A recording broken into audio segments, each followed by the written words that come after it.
Where's Riquetti? He was right there. He's gone.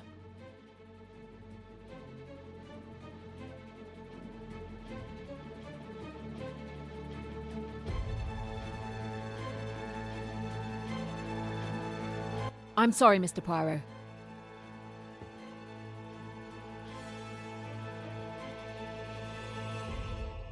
Of course. Miss Royce, good luck. What is going on? Another murder? Oui, monsieur. Another murder. And for the second time, Poirot has arrived too late. Focus, Poirot. Summarize what you know. First, Mademoiselle Bourget was slashed by a thin, extremely sharp object. Possibly a scalpel. Then we have a torn piece of currency found clutched in her hand. Next, we have a ribbon from a bundle of $10,000 notes found on the floor. Finally, there is a telegram intended for Monsieur Riquetti among the victim's belongings. A telegram that was very incriminating for him. These tell a story. Possibly more than one. Time to put the pieces together.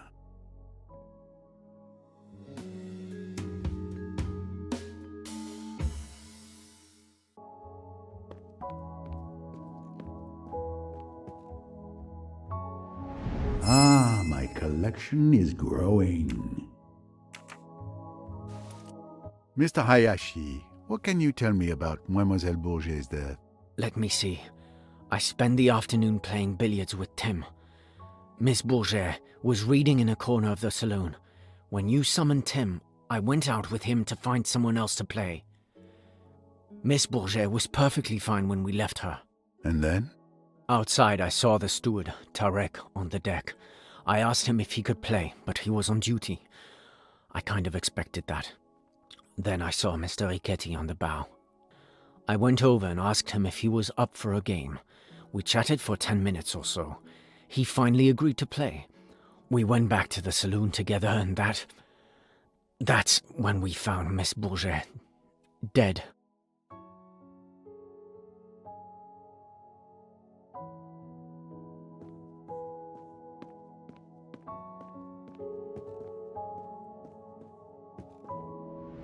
Another moustache to cherish. Tell me, Tarek, what were you doing at the time of Miss Bourget's death? I was on the deck near the gangway. The captain had asked me to stand guard. And you didn't see anything unusual or unexpected? Not really. I saw Mr. Hayashi and Mr. Allerton leave the saloon together. Mr. Hayashi called out to me to ask if I wanted to play billiards, but I declined. After all, I was on duty, no time for games.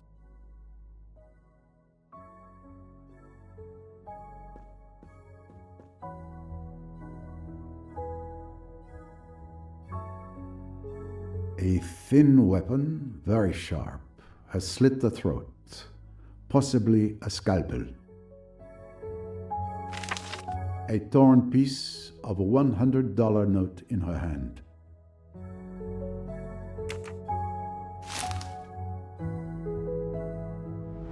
A ribbon for bundling stacks of notes. There must have been $10,000 here at least, but the money is missing.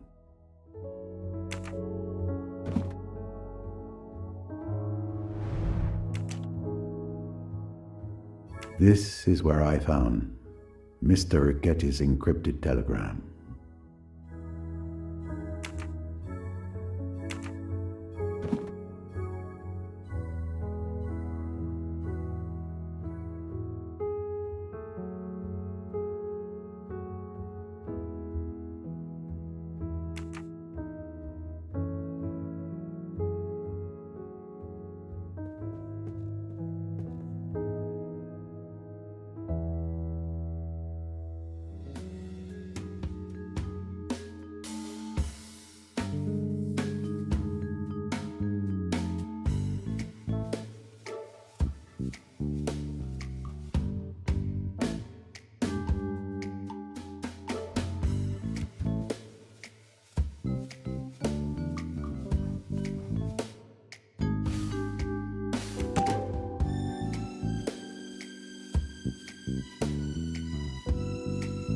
Great work.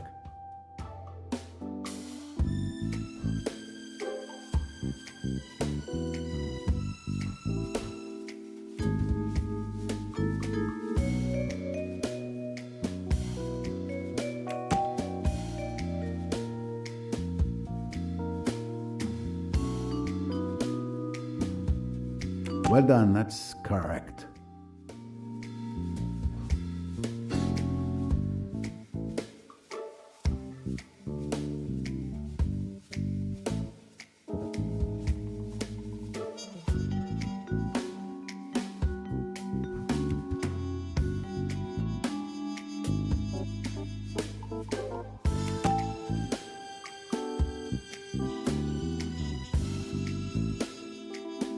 Well done. I found it.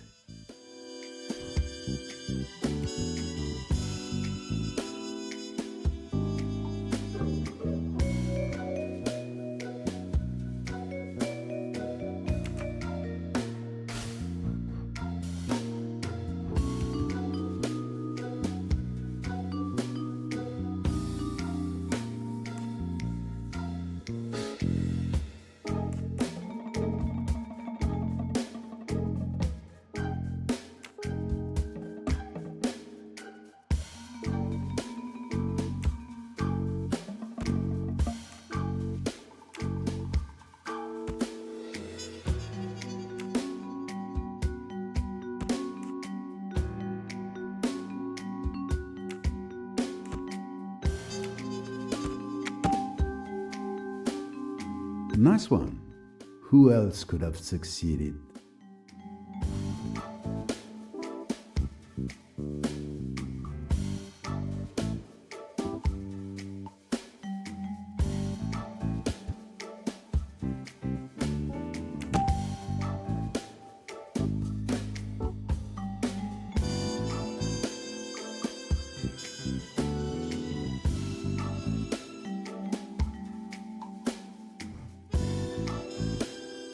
Excellent deduction.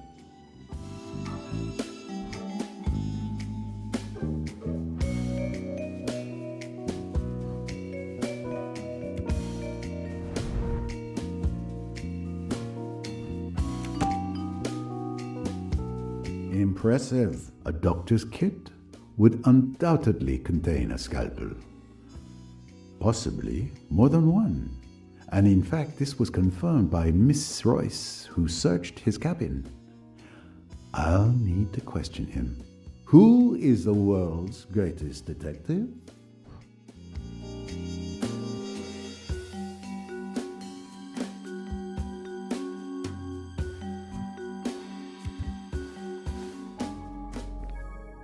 It's at times like this when I miss my good friend Hastings. Miss Royce would be a good choice, but alas, she pursues her own destiny just now. You will have to do. What? What do you mean? Your job is to listen. Follow my reasoning closely, if you can. I know that Louis Bourget wanted to blackmail Mr. Riquetti with his telegram. But I also know that you, Tarek, and Mr. Riquetti have alibis. None of you could have killed Mademoiselle Bourget. Yet, there was certainly a tidy sum paid for blackmail. Where could that money be now?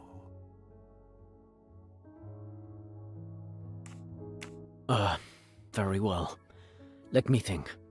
Well, it seems obvious then that Louise was blackmailing someone else. Excellent. Indeed.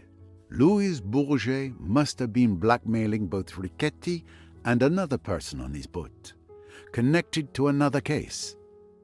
Which one?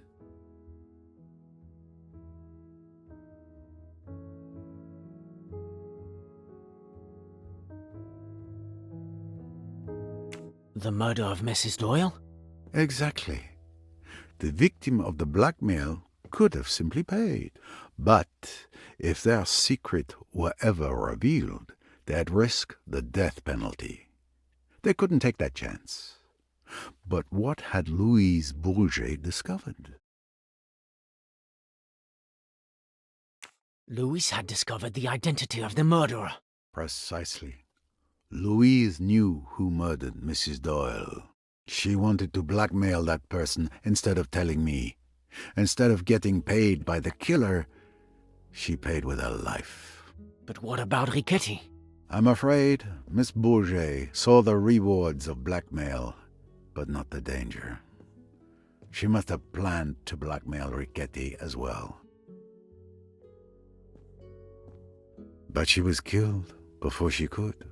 Of course. You're right, Monsieur Poirot. It's brilliant. Yes, I know.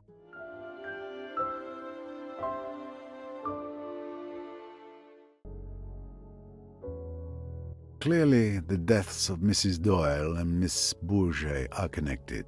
It's possible that the same person murdered both women. Investigating Mrs. Doyle's death will surely lead me to Miss Bourget's killer. Mr. Tarek, could you move the body to the cold storage in the hold? Do what? Yes, sir. Forgive me. The usual request I expect to receive is more like, may I have another glass of wine? It's time for me to speak with Dr. Bessner.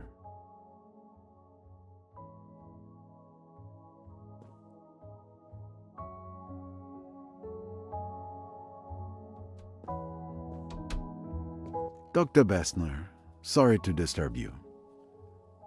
Mr. Doyle, how are you? My leg is in pain, but Bessner has some marvelous little pills in that bag of his that help. His condition has worsened. He has a fever. We really need to get him to the Aswan hospital as soon as possible. Yes, it won't be long now. We're waiting for Miss Royce to return before we leave. In the meantime, could you show me your scalpels, please? I want to see if you might be missing one. Missing one? I assure you I take great care of my instruments. Louise Bourget was found with her throat slashed by a small, thin, sharp weapon. Probably a scalpel. Do you think I, Carl Bessner, who is so well known all over Austria, I with my clinics, my highly born patients, I have killed a miserable little femme de chambre? But it is ridiculous, absurd what you say. None of my knives are missing. Not one, I tell you. They're all here, correct in their places. You can see for yourself.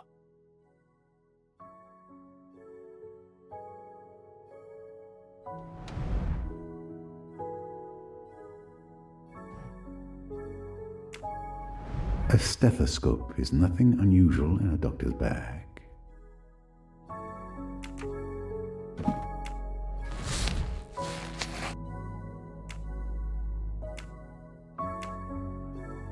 As expected, a scalpel is missing. Dr. Bessner, you are missing a scalpel. Was? This insult to my profession I will not forget.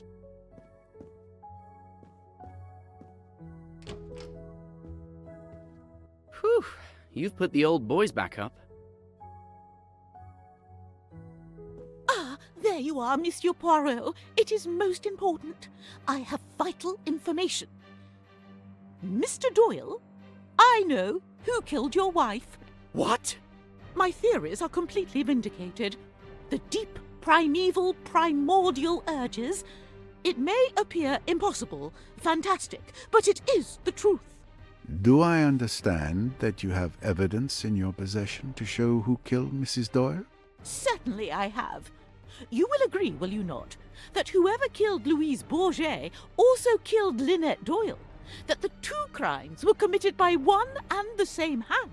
You mean you have a theory as to who killed Louise Bourget?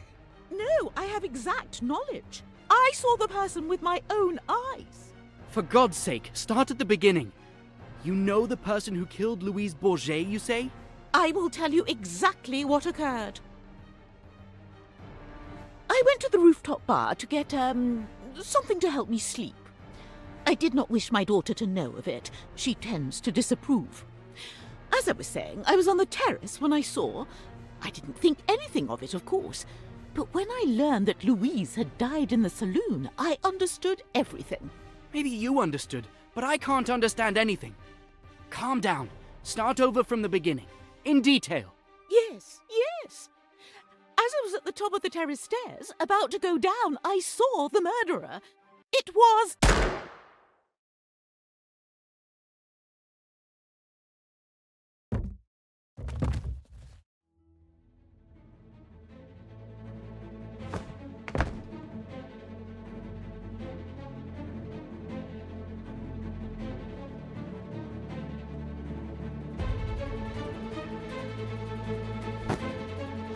Good heavens, Poirot. What's going on? Did you see anyone run past just now? No. Don't move from here.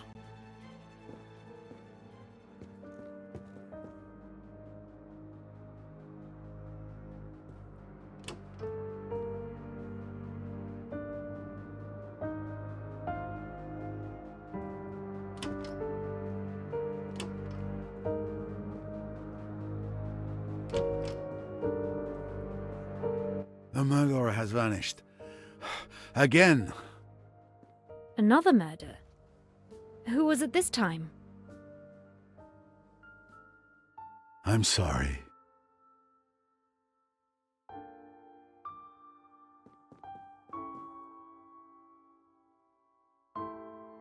My God. Mother!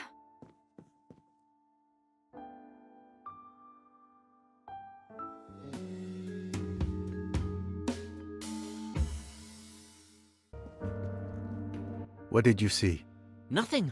I was looking at the Nile on the other side of the starboard deck. I heard a gunshot and rushed over. Probably not the smartest move. Did you run into anyone? No, no one. Why I was running towards someone firing a gun, I'll never know. If the instinct overcomes you again, I would resist it. And you, Mrs. Allerton? I was reading in my cabin. I heard the noise and peeped outside. I wish I could help, but I saw no one. Thank you, madame.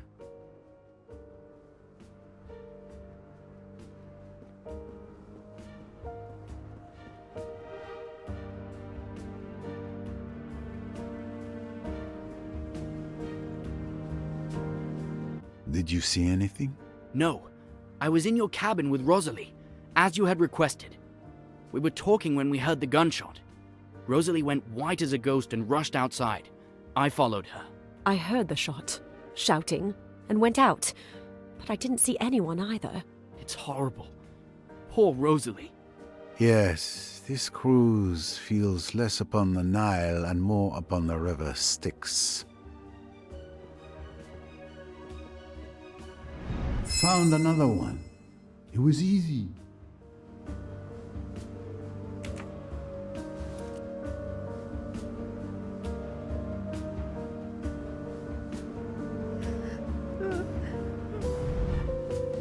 The barrel is still warm. It's definitely the murder weapon. I've seen this pistol somewhere before.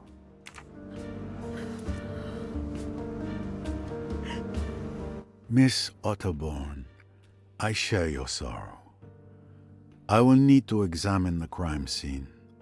Perhaps some fresh air would do you good?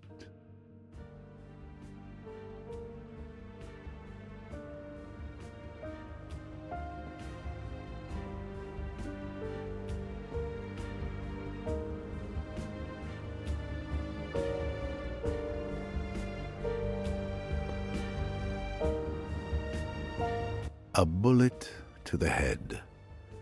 Behind the left ear, a large caliber. She died instantly. Another life gone on this cursed boat. What a horror! You were close to the door, and you really didn't see anything? No, not even a shadow. Poirot, I beg you, do something! Another murder. The killer laughs at Poirot. It is a nightmare.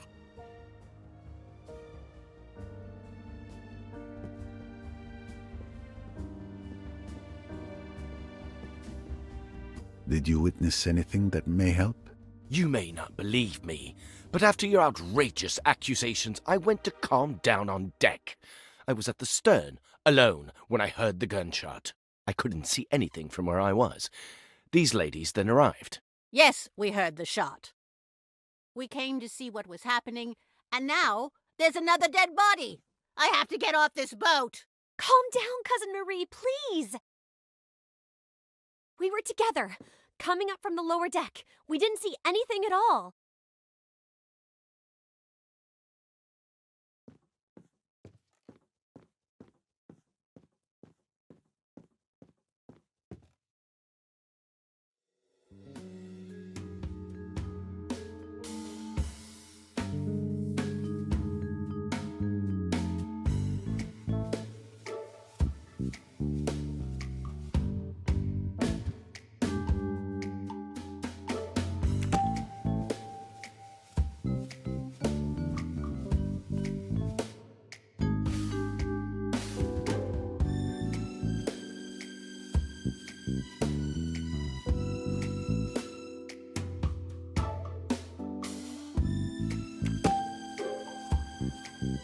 Yes, given the bullet impact behind Mrs. Otterbourne's left ear, the killer must have been to her left.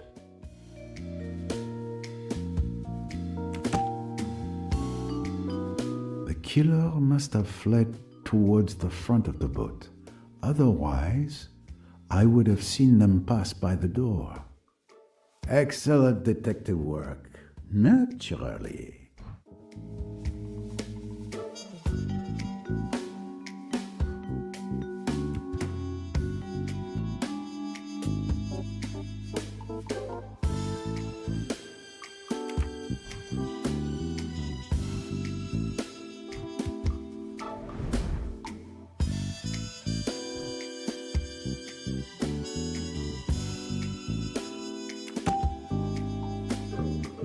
She was about to reveal who she saw enter the saloon to kill Louise. It's certainly the same person who silenced her before she could speak. Another victory for Poirot, of course.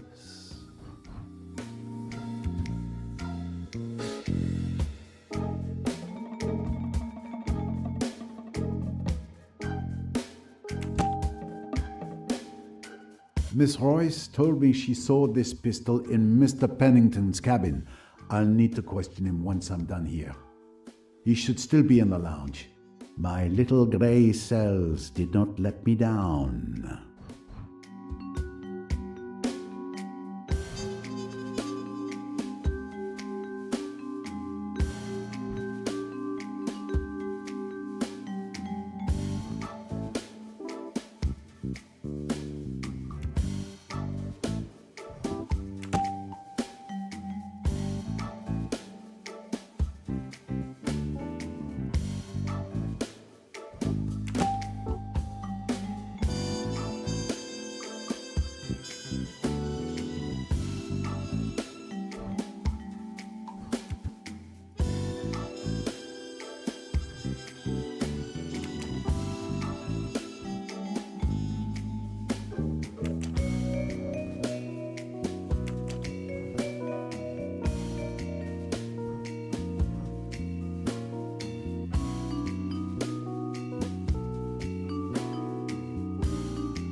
The human animal never fails to surprise me. Other animals will run when they hear a shot. With humans, you can never depend on them being so rational. The killer had few ways to escape. I can rule out the possibility that they jumped into the water. Everyone would have heard the splash. I can also rule out the suspects who are at the stern.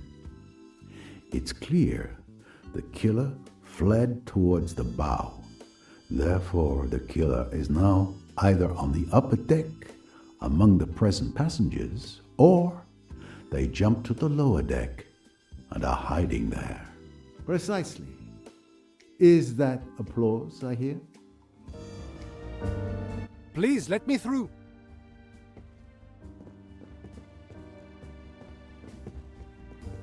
I was informed of what happened. It's terrible. My sincere condolences, miss. Thank you, Captain. This situation is completely beyond me. What can I do to help, Mr. Poirot? We need to place Mrs. Otterbourne's body in the cold storage.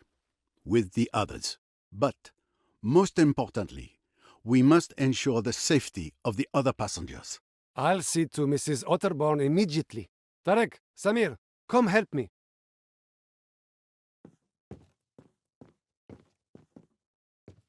Thank you, Captain. Then please stay on the alert. Don't you worry.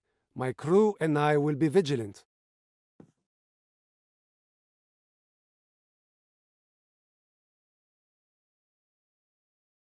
How is Mr. Doyle? The fever has worsened, but I've just given him an antibiotic, and Miss Bowers is watching over him.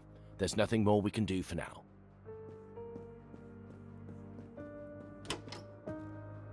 Miss Bowers is staying here.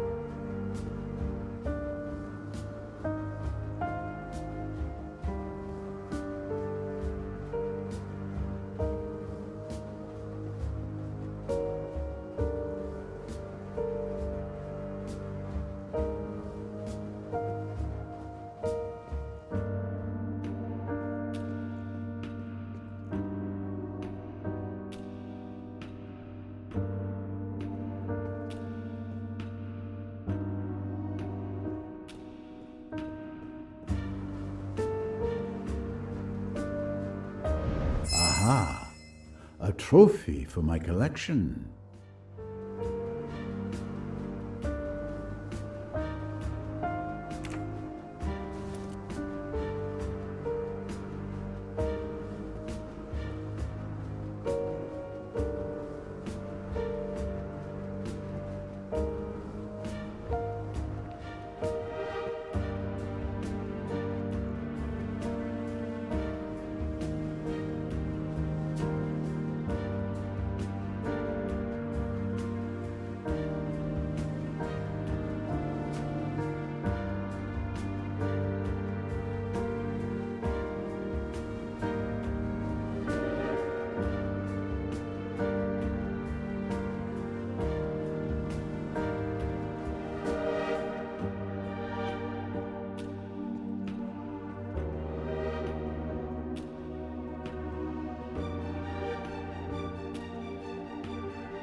You can never have too many of these.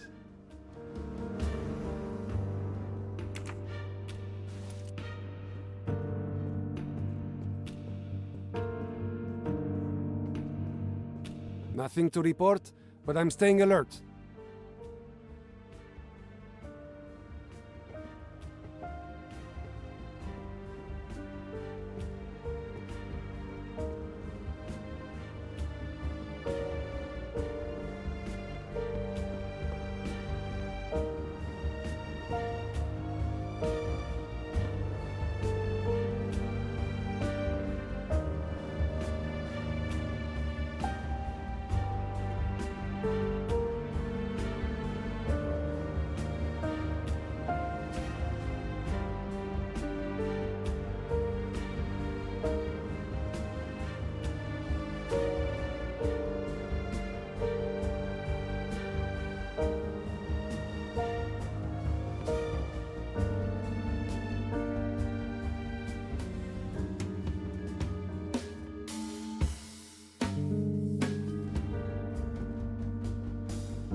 There's Mr. Pennington.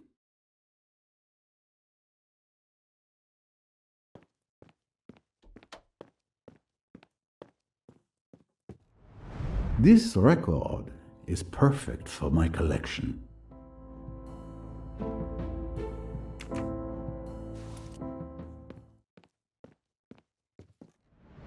Yes, you cannot escape Poirot's piercing gaze.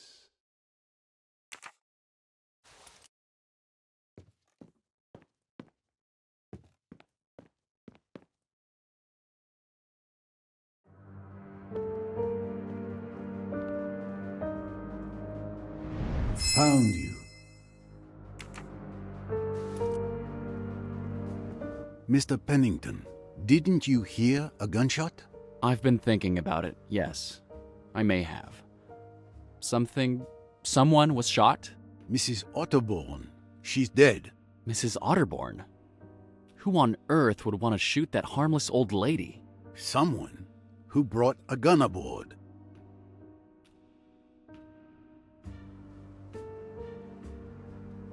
It's your pistol that killed Mrs. Otterbourne. My pistol? Really? Is that an accusation? I haven't moved since the last time we spoke.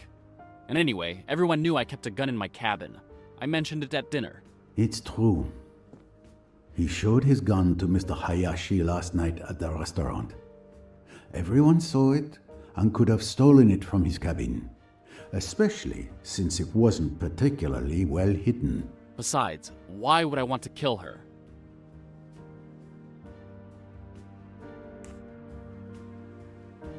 There is an obvious motive, monsieur. Mrs. Otterbourne was killed because she knew who murdered Miss Bourget. She had to die just as she was about to reveal their identity. So you really think I'm the killer?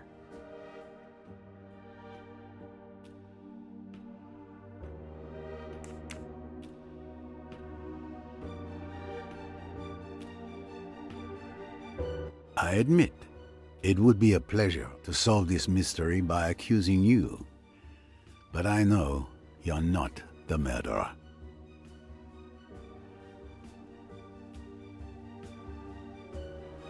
Mr. Ferguson was at the end of the deck, near the lounge. Either he saw no one or he's lying. And then he's our murderer, which logically means it's not you.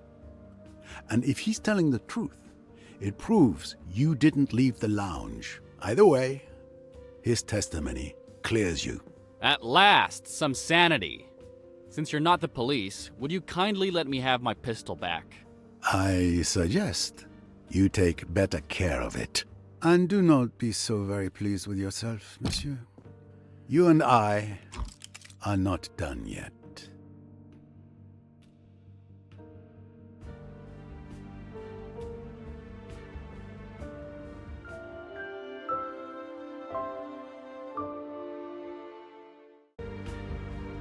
I've exhausted all the possible leads I had regarding Mrs. Otterbourne's murder. It's obviously connected to Lynette Doyle. But how? I must return to her death. Solving that will lead me to whomever turned this cruise into a nightmare.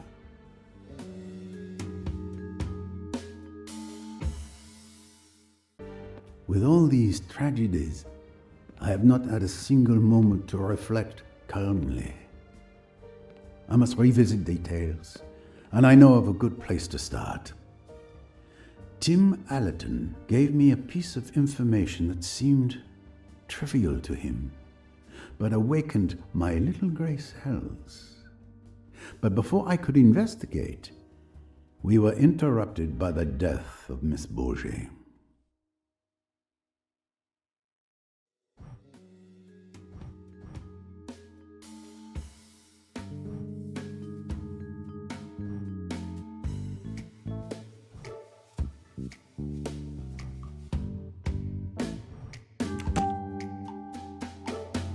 What was it now? Ah, yes. Mr. Allerton told me he heard a splash at 12:26 a.m. near the bow. However, Miss Otterbourne admitted to throwing her mother's bottles overboard at 1:10 a.m. near the stern. 2 splashes, 2 objects thrown into the water last night. I need to find out what the first one was.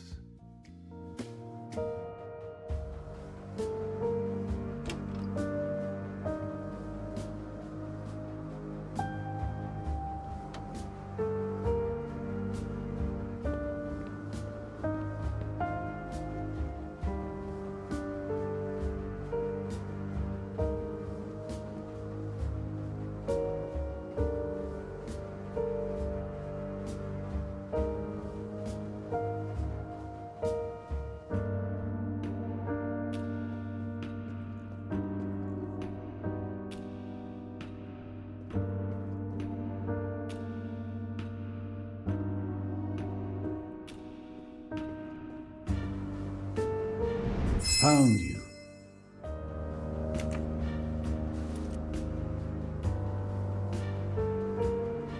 No, this isn't where Tim heard the splash.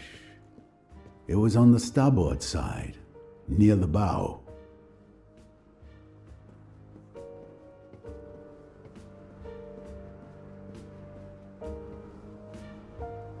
Perfect. From here, I should be able to dredge up whatever was thrown into the water. Here you go, sir. I've brought what's needed to dredge the bottom, as you requested. Thank you very much. Let's get to work. We shouldn't waste any time. I'll guide you.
Wonderful. A successful catch indeed. Let's see what treasures you found for us.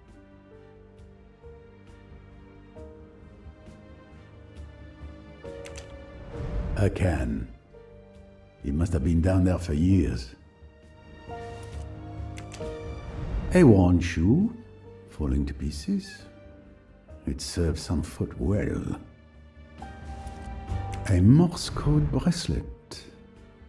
What an odd place to find such a thing.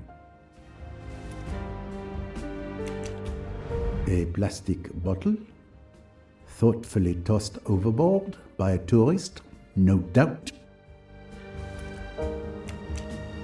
These colors. I see it has a hole with burn marks on the edges.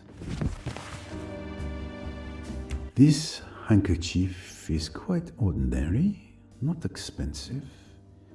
It's stained red. Blood? No. After a night at the bottom of the Nile, the color should have faded. But the stain is still bright red, as if it were just made. It looks more like red ink. Ah, there you are, the infamous revolver of Mr. Belfort, and the presumed murder weapon.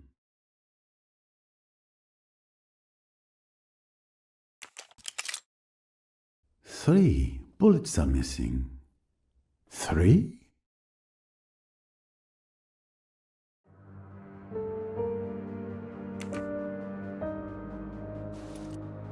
I finally know what was thrown at 12:26 a.m. A torn scarf, a stained handkerchief, and Mr. Belfort's revolver with 3 missing bullets. The pieces of the puzzle are coming together.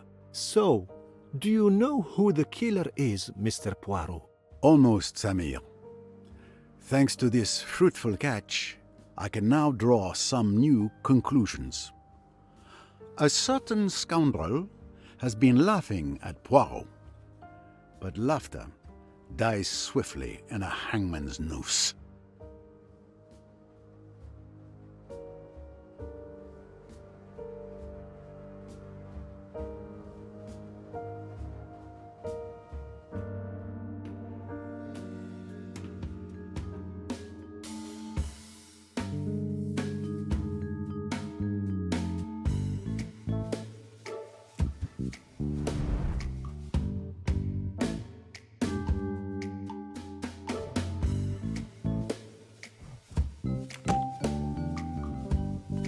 This scarf belongs to Miss Fanchula. It disappeared from the lounge the night before Mrs. Doyle's murder.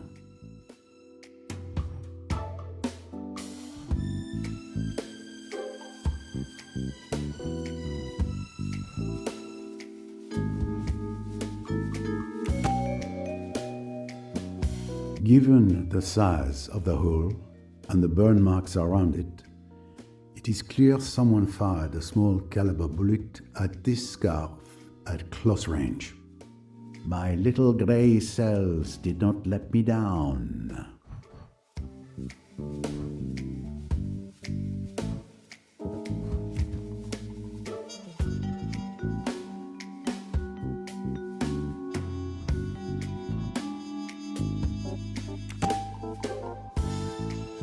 When I inspected Mrs. Doyle's cabin, I remember seeing a nail polish bottle labeled pink, yet the liquid inside was clearly red. The contents of that bottle deserves a closer look. Precisely. Is that applause I hear?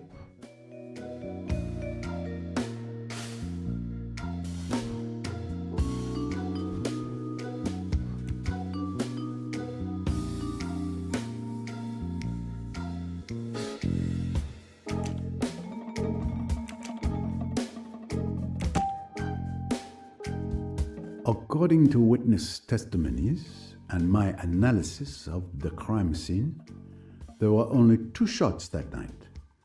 The one fired by Miss de Belfort, which wounded Simon Doyle, and the one that killed Lynette Doyle. Another victory for Poirot, of course.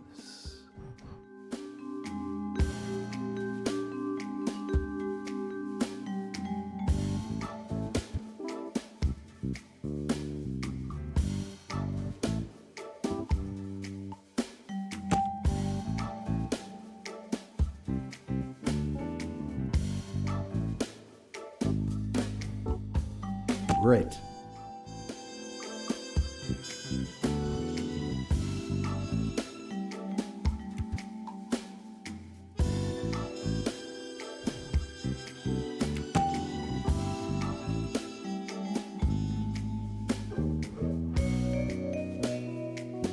Good thinking. Et voilà. I now have all the facts I need to reconstruct the events of the night Lynette Doyle was murdered.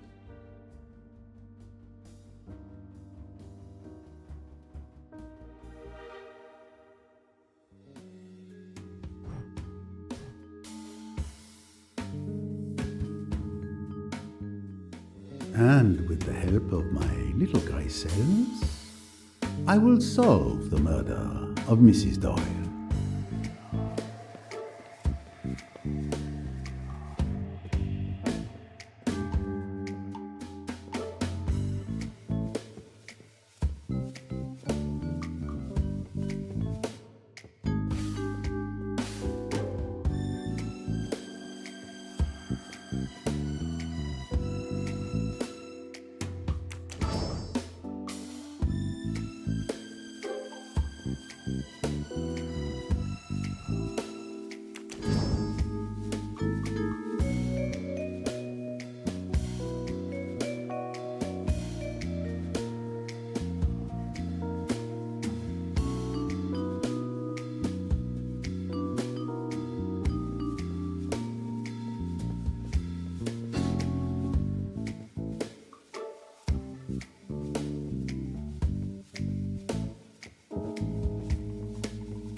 Samir, would you be so kind as to gather all the passengers in the lounge?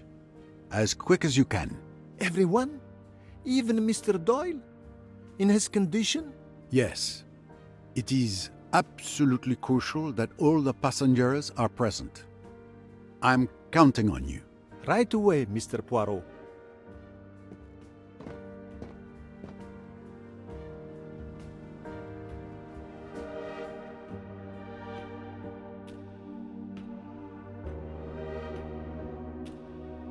Then I arrested Riquetti at the Temple of Abu Simbel.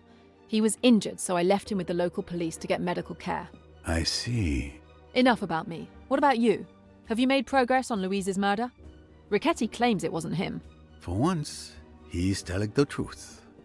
He may be a murderer, but he's not our murderer. The best proof is that there was another murder on the boat during your absence. Mrs. Otterborn is dead. Oh no, that poor lady. Who did it? I was just about to answer that question. Everyone should be gathered in the lounge. If you wouldn't mind heading there, I'll join you shortly. All right, I'll go ahead.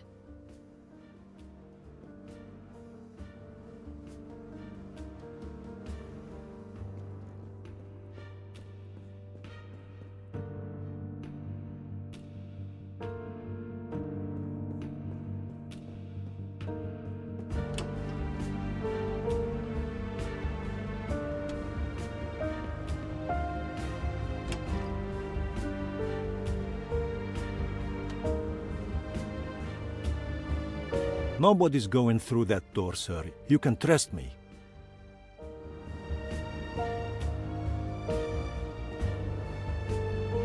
I've gathered all the passengers, as you requested. Perfect. Thank you very much.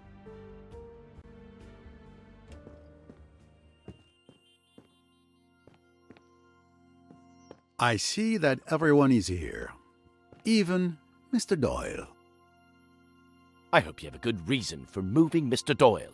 He is in very bad shape, as I've mentioned more than once, mein Herr. I'll be fine. I want to hear what Mr. Poirot has discovered about Lynette's murder. Thank you, monsieur. Now then, when we first began our investigation, we had two hypotheses. The first was that the murder was not premeditated.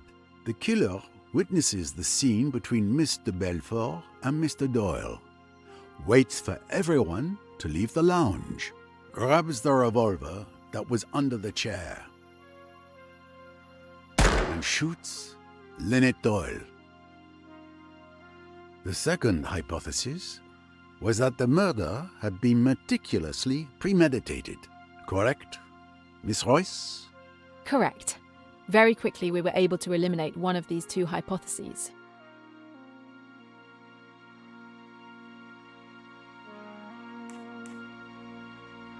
The murder was very carefully planned and accurately timed, with all the details meticulously worked out beforehand.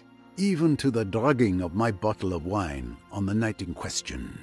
Let us explore the elements that support this hypothesis. Miss Robson had seen Mr. Belfort fire her revolver, had seen Simon Doyle collapse onto a chair, and had seen him clasp a handkerchief to his leg.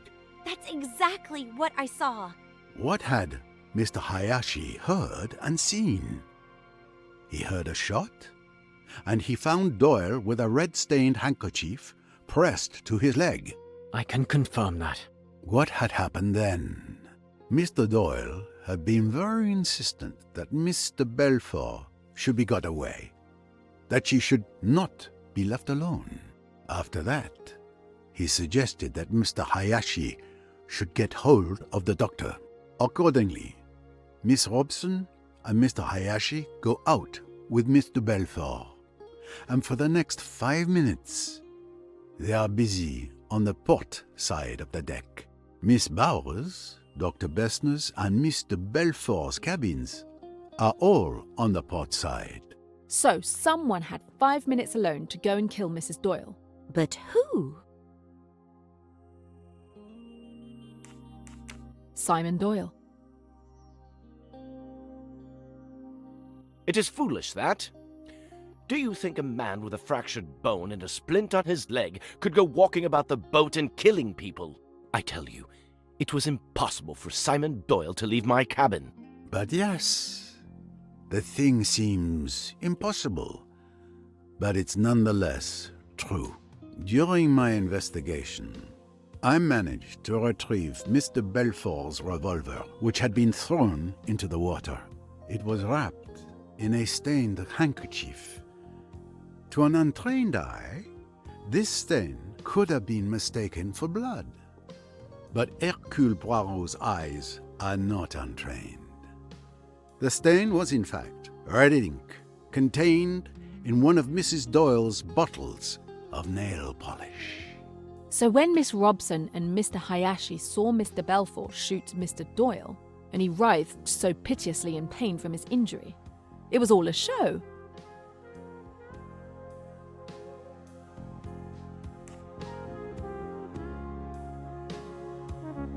It was all staged. Mr. Doyle used that handkerchief soaked in red ink to make it look like he was bleeding from a bullet in his leg. He managed to fool everyone. But I carried him. I clearly saw that he was in real pain. Absolutely correct. He was indeed injured when you carried him.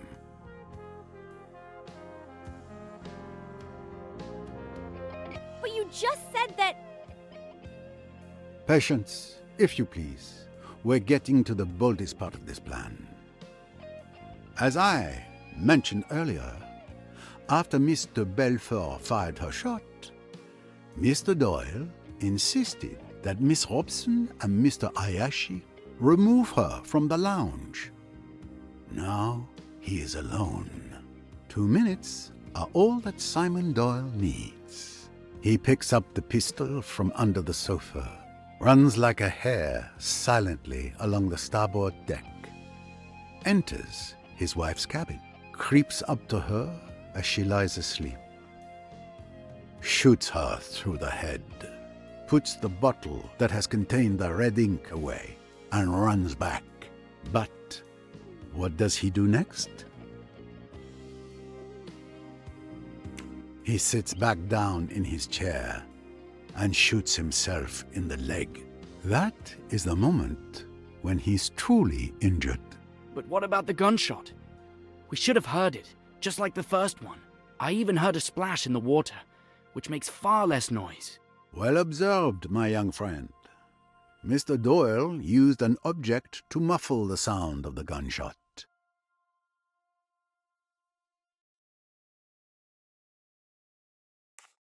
Remember, on the night of the murder, Miss Van Schuler had lost her scarf. In fact, it was Simon Doyle who stole it and hid it under a cushion, setting the stage for his crime. Scoundrel! How dare you involve me in your nasty schemes? We fished the scarf, the handkerchief, and Mr. Belfort's revolver from the Nile. As you can see, the scarf has a hole ringed with powder burns, caused by a bullet fired at close range. You, Dr. Bessner, examined Lynette Doyle's body. You will remember that the wound showed signs of scorching. That is to say that the pistol had been placed close against the head before being fired. So, that is exact. Now, thanks to this scarf, we know that the gunshot was muffled. This also wasn't the shot that killed Lynette Doyle, because as we also now know that the burn marks on her skin means the gun's barrel was placed very close to her skin with nothing in between. It also could not have been the shot Mr. Belfort fired at Simon Doyle, as no one mentioned anything about it sounding muffled. Given these facts, the conclusion is quite clear. A third shot was fired that night. The third missing bullet from the revolver. You make it sound so simple and logical. Because it is, Monsieur Ferguson. Miss Van Schuler's scarf was used to muffle the sound of the gunshot when Mr. Doyle shot himself in the leg. But that's not the end of the revolver's journey.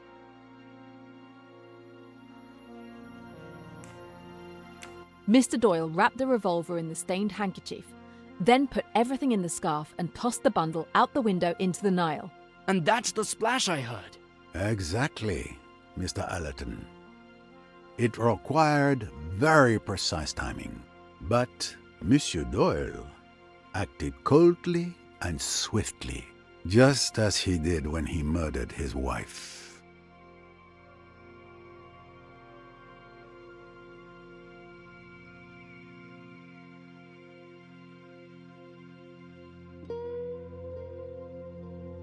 You certainly live up to your reputation, Mr. Poirot. Your theories are quite spectacular, but something is bothering me. If I am the villainous murderer who killed his wife, how do you explain the murders of Louise and Mrs. Otterbourne? What fantasies have you cooked up to explain how I could have managed those? And why? According to your theory, I was well and truly injured and bedridden in the care of Dr. Bessner all day. In fact, you're my alibi. I was even in the same room as you when poor Mrs. Otterbourne was killed. You're absolutely right, Mr. Doyle. I hope you didn't think I was done. Let us move on to the murders of those unfortunate women.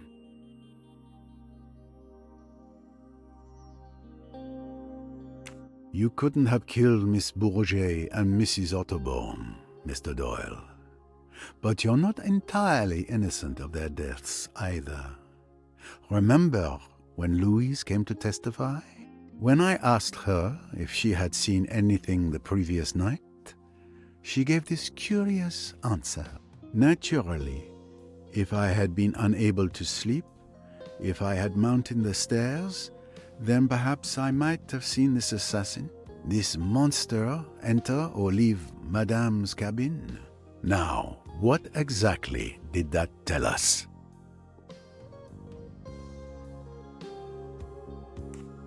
Miss Bourget lied when she said she saw nothing. She had indeed seen the murderer, Mr. Doyle, enter Lynette's cabin. But instead of coming to me, she preferred to profit from her knowledge. She tried to blackmail Mr. Doyle. She sent her carefully worded message, and he responded, "You'll be quite all right. I'll look after you." Secret codes now? Really? Ridiculous. And you're still not answering my question. How could I have killed Louise in the saloon when I could barely walk? It's very simple. If you didn't kill Louise Bourget, then you must have had an accomplice.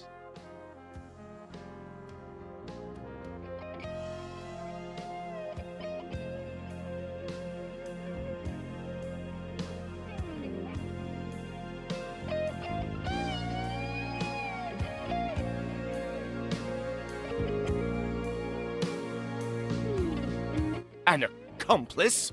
Are you accusing me?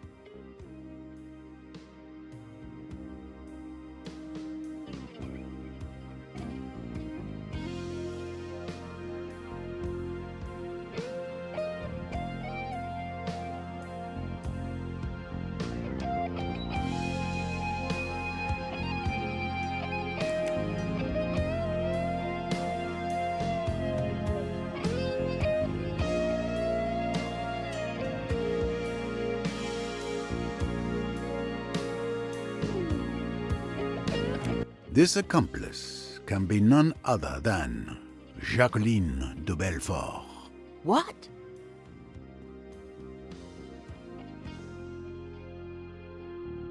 I beg your pardon? You're insane! As I say, it was a very cleverly planned and well thought out piece of work. It could not be chance that Simon Doyle had a bottle of red ink in his pocket.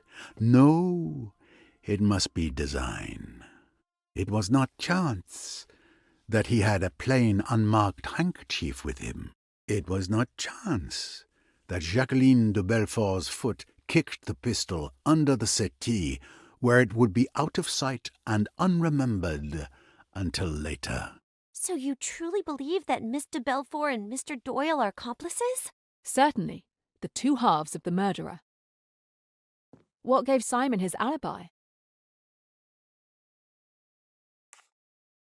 It's the bullet that Miss de Belfort fired into Mr. Doyle's leg that provided him with an alibi.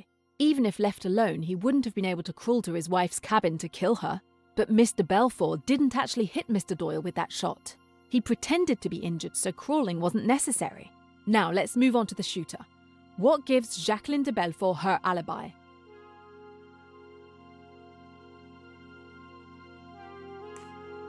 Mr. Doyle was insistent that Miss de Belfort was never to be left alone from the moment of the gunshot until this morning. That gave her a rock-solid alibi for the murder of Mrs. Doyle. There, between the two of them, you get all the qualities you require. The cool, resourceful planning brain, Jacqueline de Belfort's brain, and the man of action to carry it out with incredible swiftness and timing. Look at it the right way, and it answers every question. Simon Doyle and Jacqueline had been lovers. Realise that they are still lovers, and it is all clear. Simon does away with his rich wife, inherits her money, and in due course will marry his old love. It was all very ingenious. The persecution of Mrs. Doyle by Jacqueline, all part of the plan. Simon's pretended rage. Then one night, on this boat, I thought I heard Simon and Lynette outside my cabin. He was saying, "We've got to go through with it now." It was Doyle, all right, but it was to Jacqueline he was speaking. The final drama was perfectly planned and timed. There was a sleeping draught for me, in case I might put an inconvenient finger in the pie. There was the selection of Miss Robson as a witness, the working up of the scene, Miss de Belfort's exaggerated remorse and frenzies. She made a good deal of noise in case the shot should be heard. In truth, It was an extraordinarily clever idea. Jacqueline says she shot Doyle. Miss Robson says so. Mr. Hayashi says so. And when Simon's leg is examined, he has indeed been shot. It looks unanswerable. For both of them, there is a perfect alibi. At the cost, it is true, of a certain amount of pain and risk to Simon Doyle. But it is necessary that his wound should definitely disable him. But then, the plan goes wrong. Someone sees Mr. Doyle enter his wife's cabin.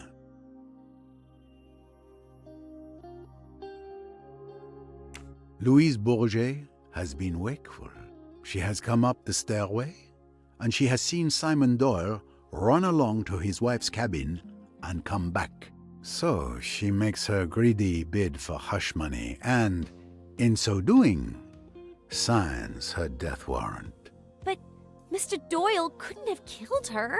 No. The other partner did that murder. As soon as he could, Simon Doyle asks to see Jacqueline. He even asks me to leave them alone together. He tells her of the new danger. They must act at once. He knows where Bessner's scalpels are kept. And still, all is not well. For Mrs. Otterbourne has seen Jacqueline go to the saloon, and she comes hot-foot to tell Simon about it. Jacqueline is the murderess. Do you remember how Simon shouted at the poor woman? Nerves, we thought. But the door was open, and he was trying to convey the danger to his accomplice. She heard, and she acted like lightning. She remembered Pennington had talked about a revolver. She got hold of it, crept up outside the door, listened, and at the critical moment, fired. She boasted once that she was a good shot, and her boast was not an idle one. I remarked, after that third crime, that there were 3 ways the murderer could have gone. I meant that he could have gone aft, in which case Ferguson was the criminal. He could have gone over the side, very improbable.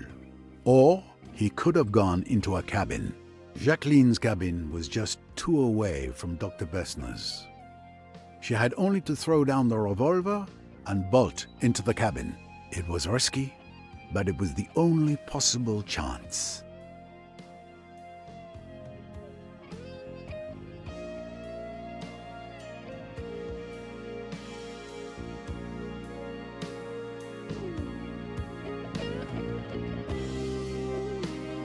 So you killed my mother, you filthy witch! Rosalie, no. I understand, but attacking her isn't the answer.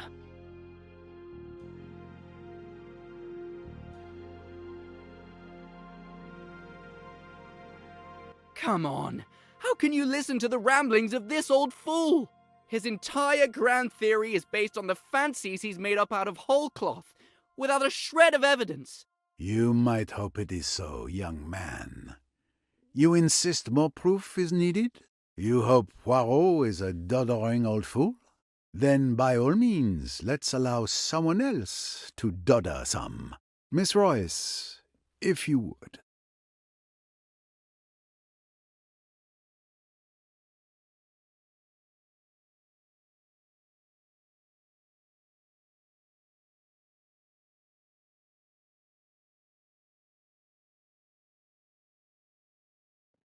With pleasure.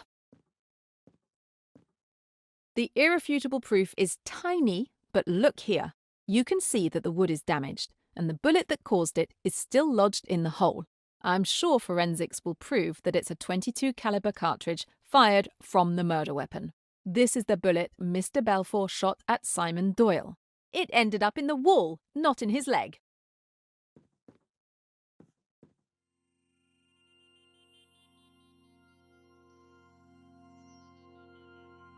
Damn you! Damn you both! Our plan was perfect! It took 2 meddling detectives to work it out. Jackie and I were going to be rich and happy. We deserved it. And we derive the penalty for our failure. Simon, darling, let me speak. You were too clever for us, Mr. Poirot. That night, at Aswan, you told me not to open my heart to evil. Did you realize then what was in my mind? I only knew that what I said was true. It was true I could have stopped then, you know. I nearly did. I could have told Simon that I wouldn't go on with it. But then perhaps... Would you like to hear about it? From the beginning? If you care to tell me, mademoiselle. It was all very simple, really. You see, Simon and I loved each other. And for you, love would have been enough. But not for him. You might put it that way, perhaps. Simon always wanted money so dreadfully, and all the same, he never tried to marry anybody rich and horrid. He wasn't that sort. And then we met. Our love was obvious from the first glance. We were broke, but we wanted to get married. There we were, up against it.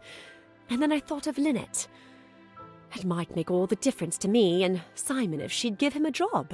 It was about then that you saw us that night at Chez ma tante. You know, Mr. Poirot, I loved Lynette, really I did. She was my best friend, and I never dreamed that anything would ever come between us. But she went all out to get Simon away from me. I don't think she even hesitated for more than about a minute. I was her friend, but she didn't care. She just went bald-headed for Simon.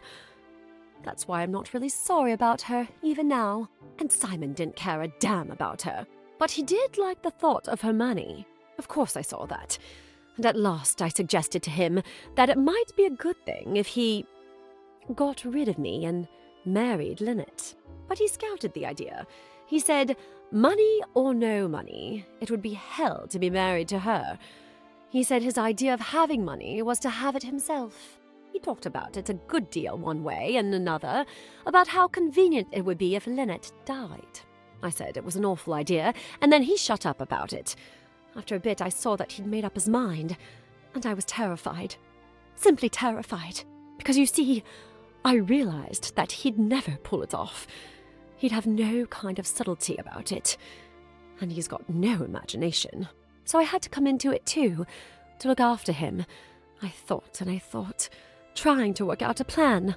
It seemed to me that the basis of the idea ought to be a kind of two-handed alibi. You know, Simon and I could somehow or other give evidence against each other, but actually that evidence would clear us of everything. It would be easy enough for me to pretend to hate Simon. It was quite a likely thing to happen under the circumstances. Then, if Lynette was killed, I should probably be suspected. So it would be better if I was suspected right away. We worked out details little by little. Even then, Simon went and wrote a J in blood, which was a silly, melodramatic thing to do. It's just the sort of thing he would think of. But it all went off fine. And then there was Louise. Yes. It was not your fault that Louise Bourget could not sleep that night. That miserable Frenchwoman tried to blackmail us. I pretended to grovel. I took her all the money we could get hold of. And then, when she was counting the money, I did it. It was quite easy. That's what's so horribly frightening about it. It's so terribly easy. And even then, we weren't safe. Mrs. Otterbourne had seen me. I'd no time to think. I just acted like a flash. It was almost exciting. Love can be a very frightening thing. That is why most great love stories are tragedies. Don't mind so much for me, Monsieur Poirot. After all, I've always lived hard, you know. Jackie, I ruined everything. I'm sorry for it all, my love. If I had known all this before,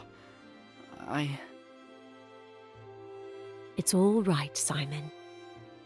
A fool's game, and we've lost. That's all. Look out! She took my gun! Adieu, mon amour.